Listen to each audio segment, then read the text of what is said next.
My name is Elena Martinez. I'm 34 years old, and exactly 3 weeks after my ex-boyfriend Marcus showed up unannounced at my office building begging for a job interview, I'm finally ready to tell this story. The audacity hit me like a freight train when I saw his name flash across my assistant's intercom at 2:47 p.m. on a Tuesday. "There's a Marcus Williams here to see you. Says it's urgent." 5 years ago, this same man told me I'd never amount to anything more than a glorified secretary playing entrepreneur. Now he was standing in my lobby, resume in hand, asking if I was hiring. "Elena, please." His voicemail from that afternoon still plays in my head. "I know things ended badly between us, but I really need this opportunity. Sarah said you're expanding the development team. Can we just talk?" Sarah, my former best friend. The woman he left me for, because she came from money, drove a Tesla her parents bought her, and wore designer clothes while I was still taking the bus to my startup's cramped office. Before I explain what happened when I finally agreed to meet him, let me know where you're viewing from in the comments, and hit subscribe if you've ever been underestimated by someone who later came crawling back when your success became undeniable. The number that haunts me most from those early days is $87,342. Every dollar I scraped together to fund my first software platform. But it's the 347 days Marcus and I were together that really matters. Almost a full year of my life spent with someone who saw my ambition as cute rather than serious, who patted my head when I talked about building something meaningful, who told his friends I was going through a phase when I quit my stable marketing job to start Dataflow Solutions. To really understand why Marcus showing up at my company felt like such a profound betrayal of reality itself, you'd have to go back 6 years to when we first met at a tech networking event in downtown Seattle. I was 27, working as a marketing coordinator, and starting to feel the walls closing in on a career that paid my bills but left my soul empty. Marcus was a software developer, confident in that particular way technical people sometimes are when they think their coding skills make them smarter than everyone else. "You work in marketing?" he'd asked that first night. "That must be interesting. Not as complex as what I do, obviously, but someone's got to make the pretty presentations, right?" I should have walked away then. But he was charming in other ways, and I convinced myself his occasional dismissiveness was just awkward humor rather than genuine disrespect. The first real crack appeared when I told him about my idea for Dataflow, a platform that would revolutionize how small businesses manage their customer data integration. "That's a nice thought exercise," Marcus said, not looking up from his laptop. "But data integration is insanely complex. The big companies have entire teams of PhD-level engineers working on this. You don't even know how to code, Elena." "I know how to understand what users need," I countered. "And I can learn the technical side, or hire people who already know it." He finally looked up with that patronizing smile I'd grow to hate. "With what money? Do you have any idea what talented developers cost?" My best friend Sarah was there that evening. "I think it sounds amazing, Ellie," she said, though I noticed she was scrolling through her phone. What I didn't know was that Sarah and Marcus had already started their own private text conversation. I found the messages months later. "She's so adorable when she's passionate. Like watching a kid play pretend CEO." For 8 months, I worked my regular job during the day and built Dataflow at night, teaching myself software architecture basics, conducting user interviews, creating detailed wireframes. Marcus tolerated this hobby with amused patience. "You know that's not how API integration actually works, right?" he'd say. "This whole section would need to be completely rebuilt by someone who actually understands back-end architecture." Sarah became increasingly distant. Our weekly coffee dates stretched to monthly. She was busy with her job at her father's investment firm, a position she'd been handed straight out of college. I remember one particularly painful brunch where she arrived in a new Burberry coat. "How's the startup thing going?" she asked, pity in her tone. "Really well, actually. I have 3 beta users now. I'm meeting with a potential investor next week. Marcus says the tech industry is brutal right now. Startups failing left and right. Have you thought about just doing this as a side thing?" The breaking point came on a Thursday evening in late July, exactly 347 days after we started dating. I'd been awake for 40 consecutive hours, having finally secured my first real client, Morrison Agency. I was exhausted, exhilarated, desperately wanting to share this victory. I called Marcus first. I did it. Morrison Agency signed on. That's nice, babe, he said, distracted. Listen, I'm actually heading out to dinner. Can we talk about this later? This is huge for me, Marcus. Playing pretend CEO, he finished with a laugh. I'm kidding. Sort of. We'll celebrate this weekend, okay? He hung up before I could respond. Fighting back tears, I called Sarah next. Hey, she answered, restaurant noise in the background. I'm actually at dinner right now. Can I call you back? Sure. Who are you with? There was a pause, just a beat too long. Just some work people. She didn't call me back. 3 days later, she finally did with news that would shatter everything. We need to talk, Sarah said. Can you meet me at Dolce's? I knew before I got there. Sarah was already seated at 3:15 p.m., hands wrapped around an untouched latte, wearing a new Chanel jacket. I'm so sorry, Ellie, she started. I never meant for this to happen. Marcus and we've been seeing each other. For about 2 months now. The coffee shop sounds faded into white noise. 2 months, I repeated. It just happened. We kept running into each other at events, and there was this connection. But you have to understand, Marcus and we're more compatible. We're both in tech. And honestly, Ellie, he needs someone who can support his career trajectory, not someone distracted by side projects that probably won't pan out. Get out, I said quietly. Get out of this coffee shop, get out of my life. By the time I reached my apartment at 4:03 p.m., Marcus had already left me a voicemail. Hey, so I guess Sarah talked to you. Look, it's probably for the best. You're going in a different direction. This startup thing, it's not realistic, Elena. You're a great person, but you're not cut out for this world. I hope the startup doesn't tank too hard when reality hits.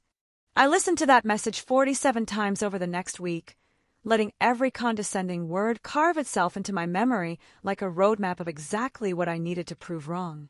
The year after their betrayal was the hardest of my life. I spent 2 weeks barely functional, rage-crying on my apartment floor and obsessively checking Sarah's social media. My college friend Jordan became my lifeline. They deserve each other, Jordan said when I finally called her. 2 entitled people who mistake circumstance for achievement. You're going to build something so successful they'll choke on their own condescension. I don't know if I can, I admitted. If you finish that sentence with anything other than destroy their expectations, I'm getting on a plane right now to shake some sense into you. She was right. I quit my marketing job on September 1st. I had $31,000 in savings and poured every cent into data flow. I hired 2 freelance developers and worked 16-hour days. By December, I had 7 paying clients generating $8,000 in monthly recurring revenue. Marcus and Sarah got engaged in February. Through mutual friends, I saw their engagement photos. Sarah's ring was enormous. Marcus looked comfortable, settled, like someone who'd found an easy path. There was no hunger in his eyes, no drive. By month 14 after the breakup, Dataflow had 23 clients and $34,000 in monthly recurring revenue. By month 20, we had 67 clients and raised a $750,000 seed round from an angel investor who saw what Marcus never could. I ran into Sarah once at a networking event. She saw me across the room and froze. She approached with a smile that didn't reach her eyes. Elena, I heard you're doing something with software. Dataflow Solutions. Just closed our seed round, actually. Her smile faltered. That's great. Marcus and I are getting married in June. I'd love for you to. No, I said simply. I won't be your prop to make yourself feel better. But I do hope you're happy. I walked away, and for the first time, I felt indifferent. They were becoming footnotes, rather than the main plot. The real turning point came in year 3 when Dataflow secured a series of funding round of $8.5 million. We'd grown to 340 clients, 28 employees, and $2 million in annual recurring revenue. I was featured in a Seattle Times article about successful women in tech. Jordan sent me a screenshot. Told you. Now waiting for the begging to begin. 6 months later it started. A LinkedIn connection request from Marcus. I accepted after 3 days, morbidly curious. His message arrived within minutes. Hey Elena. Long time. I've been following your success, really impressive. I'm currently exploring new opportunities and would love to chat about what you're building. Are you hiring senior developers? I read that message 12 times. I always knew you had potential, as if he hadn't spent our entire relationship dismissing my ambitions. I asked my network about Marcus's situation. His company had been struggling for 2 years.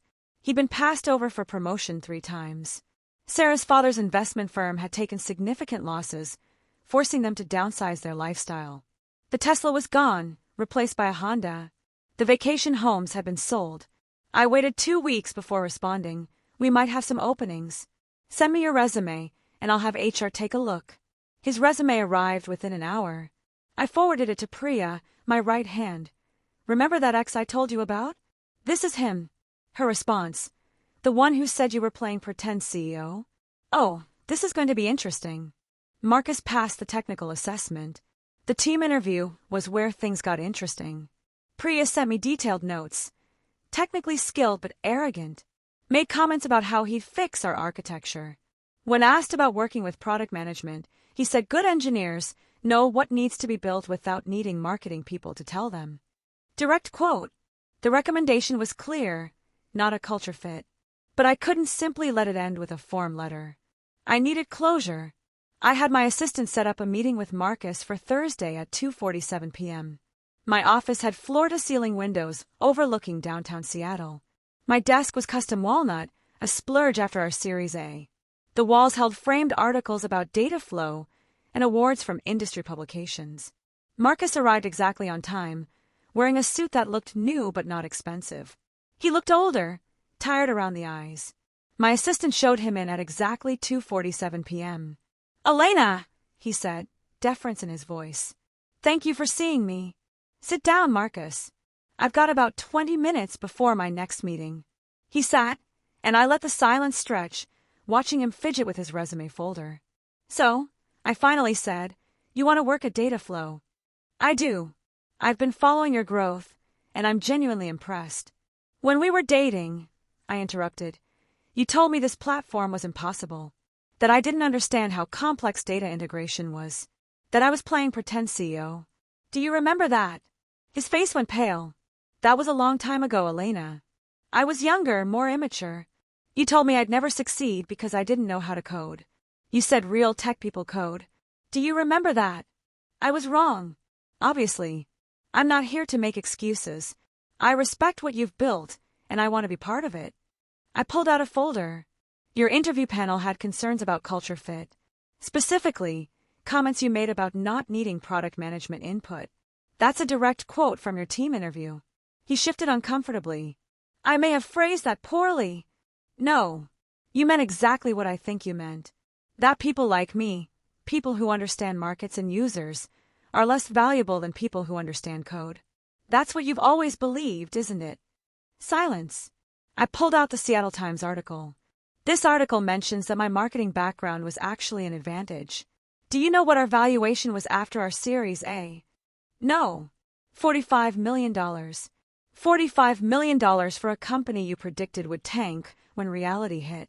I stood up, walking around my desk. I need you to understand something, Marcus. I didn't ask you here to offer you a job. I asked you here because I needed you to see what you dismissed. His jaw tightened. So this was just a power trip? Getting me to beg, so you could reject me? This is closure.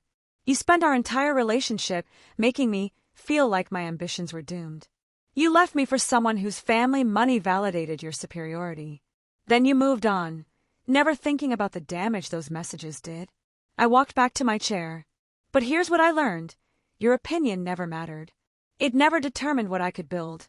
The only thing it did was make me work harder to prove you wrong. I slid out printed documents. Your team interview showed you haven't learned anything. You still believe technical ability trumps everything else. That's fine, but it means you be toxic to our culture. I pulled out a rejection letter. Dataflow Solutions has decided not to move forward with your application. I want you to know this decision came directly from me. You're not good enough for my company. Marcus's face flushed red. This is personal. You're rejecting me because I dated your former friend, because I hurt your feelings. This isn't professional, Elena. You're absolutely right. This is completely personal. I'm rejecting you because you fundamentally disrespected me when I was building something from nothing. I'm rejecting you because you represent toxicity I refuse to allow into my company. And yes, I'm rejecting you because watching you realize what you dismissed feels like vindication. I stood up. But here's the professional piece. Even if I could put aside our history, your interview performance showed you haven't grown. You still treat non-technical people as less than. That alone disqualifies you. Marcus stood slowly. You're going to regret this. Companies fail. Your little platform could be obsolete in 2 years. Maybe. But it won't fail because I don't understand technical complexity. If it fails, it'll be because I made wrong strategic decisions. You know, all those non-technical things you think don't matter. He moved toward the door, then stopped. For what it's worth, I am sorry for how I treated you. I genuinely didn't see your potential. I underestimated you. Thank you. But an apology doesn't erase 5 years of having to prove you wrong. It doesn't undo being told my dreams were childish. I've moved past needing your validation, Marcus. I just needed you to see what you missed. He left without another word. Emily appeared moments later. How'd it go? She asked. Exactly how it needed to. Within 2 hours, I received a text from Sarah. Marcus told me what happened. That was cruel, Elena. He has a family to support. You could have just sent a rejection email. I stared at that message before responding. You're right that I could have sent a rejection email. But I needed him to understand that actions have consequences. That dismissing someone's capabilities has costs. That the adorable entrepreneur actually built something real while you two were feeling superior. Don't lecture me about cruelty when you betrayed your best friend. I blocked her number. Jordan called 3 days later, laughing. Marcus posted in a private Seattle tech group about unethical hiring practices. He didn't name you, but everyone figured it out. People are calling him out. Someone posted your Seattle Times article. It's turning into a whole thread about why he keeps losing opportunities. 2 weeks later, I received one final email from Marcus. Elena, I want to apologize one more time. You were right that I didn't respect your capabilities. I view technical skill as the only legitimate form of intelligence. Watching your success forced me to confront that bias, but sitting in your office drove the point home. I'm not asking for forgiveness or another chance. I'm simply acknowledging I was wrong, harmfully wrong. I hope data flow continues to thrive. I read it twice, then archived it without responding. Some apologies need to be offered, but they don't require acceptance. A year has passed since Marcus showed up at my office. Dataflow just closed our series B at a $180 million valuation. We have 127 employees, offices in Seattle and Austin, and over 2,000 clients. The platform Marcus said was impossible is now industry standard. I saw Sarah once more at a conference where I was keynoting. She was in the back row. Our eyes met briefly. We didn't speak. Marcus took a position at a smaller company for less money. He's apparently a decent developer there, keeps his head down. I hope he's found peace, but honestly, I don't think about it much anymore. The real shift happened internally. 4 years, even as Dataflow succeeded, part of me was still building to prove them wrong. The meeting with Marcus was the moment I finally released that. I'd proven my point, and I'd realized his validation had stopped maturing. Jordan visited last month. You know what the best revenge actually is? She asked. Not rubbing someone's face in your success.